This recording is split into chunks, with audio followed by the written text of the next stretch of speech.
विधानसभा निवडणुकीमध्ये महायुतीने दणदणीत विजय मिळविला आहे। भाजपच्या सर्वच उमेदवारांनी दमदार विजय मिळवून विरोधकांचा सुपडा साफ केलाय। या निवडणुकीतील मुंबई जवळील वसईतील लढत एखाद्या सिनेमाच्या कथेसारखी ठरली आहे। नेमका घडले काय जाणून घेऊयात या व्हिडिओच्या माध्यमातून। नमस्कार, मी रुशाली ठाकूर, आपण पाहताय आवाज लोकशाहीचा। अप्पा ठाकूर यांचा बालेकिल्ला असलेला वसईत भाजपच्या उमेदवार स्नेहा पंडित दुबे यांनी हितेंद्र ठाकूर यांना पाणी पाजले। स्नेहा दुबे या त्याच आहेत ज्यांच्या सासऱ्यांचं 35 वर्षापूर्वी भाई ठाकूर यांच्या सांगण्यावरून भर स्टेशनवर गोळीबार करून ठार केलं होतं। त्याचा बदला आज स्नेहा दुबे यांनी घेतलाय। वसई मतदारसंघात भाजपकडून स्नेहा दुबे यांनी निवडणूक लढविली। स्नेहा दुबे या विवेक पंडित यांच्या कन्या आहेत।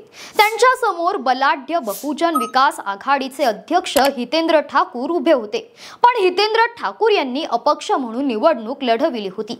अखेर निकालाअंती स्नेहा दुबे या 77,533 मतांनी विजयी झाल्या।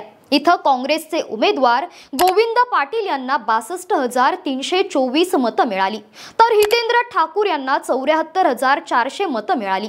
अवघ्या 3,153 मतांनी ठाकूर यांचा पराभव झाला।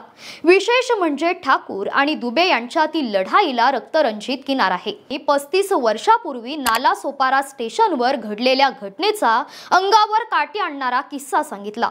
नालासोपारा स्टेशन हदरलं। मुंबईकडे जाणाऱ्या लोकलची वाट पाहणाऱ्या प्रवाशात एक होते सुरेश दुबे।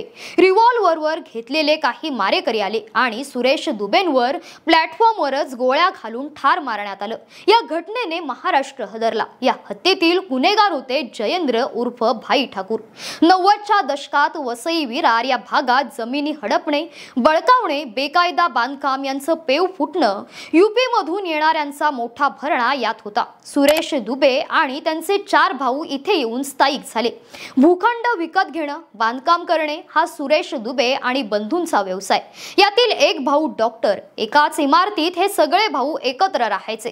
सुरेश दुबे यांच्याकडे मोक्याचा एक भूखंड होता। भाई ठाकूरची नजर त्यावर पडली। भाईने सुरेशला विरारला बोलावलं। हा भूखंड मला हवाय असं दरडावलं। नकार देत सुरेश तिथून कसे बसे निघाले। मग धमक्यांचं सत्र सुरू झालं। पोलिसांनी याबाबत गुन्हा दाखल करण्यास नकार दिला। धोका लक्षात घेऊन मग कुटुंबियांनी सुरेश यांना घराबाहेर जाण्यास मज्जाव केला। अनेक दिवस कुटुंबांच्या गराड्यातच ते राहिले। एक नातेवाईक आले होते। अनेक दिवस घरात बसून कंटाळलेले सुरेश त्यांच्यासोबत पार्ल्यात निघाले। नालासोपारा स्टेशनच्या प्लॅटफॉर्मवर ट्रेनची वाट पाहत असताना तिथे शस्त्र घेऊन मारेकरी आले। धडाधड गोळीबार झाला। प्लॅटफॉर्मवर अफरातफरी माजली। गँग ऑफ वासेपूर टाईप घटना घडली। घटनेची दहशत पोलिसांवरही होती। रेल्वे पोलीस दुबे कुटुंबांच्या घरी जाऊन तक्रार दाखल होईल, पण यात भाई ठाकूरांचं नाव घेऊ नका असं सांगू लागले। मग गुन्हा दाखल व्हावा यासाठी दुबेंची पायपीट सुरू झाली। सेशन कोर्टात दाद मागितली, पण या हत्येचा एकही साक्षीदार पुढे आला नाही। ती रिव्हॉल्व्हरही बदलण्यात आली। पुरावाही नष्ट करण्यात आला। यानंतर ठाणे जिल्ह्यात सुधाकर सुराडकर DIG म्हणून रुजू झाले। त्यांनी हे प्रकरण कळलं। त्यांच्यामुळे गुन्हा दाखल झाला। भाई ठाकूर सहित अन्य गुन्हेगार टाळा अंतर्गत जेलमध्ये गेले। त्यांना शिक्षा झाली। भाई सध्या पॅरोलवर आहे। हे सगळं प्रकरण वसईतील नागरिक, सजग लोक, श्रमजीवी संघटनेमार्फत विवेक पंडित यांनी लावून धरलं होतं। आंदोलनं सुरू होती। याच काळात भाईचा भाऊ हितेंद्र ठाकूर राजकारणात सक्रिय झाला। त्याला कुणीच हरवू शकत नव्हतं। आता स्नेहा पंडित दुबे या नवख्या उमेदवाराने हितेंद्र ठाकूर यांचा वसईत पराभव केला। स्नेहा ही विवेक पंडित यांची मुलगी आणि सुरेश दुबे यांची सून आहे।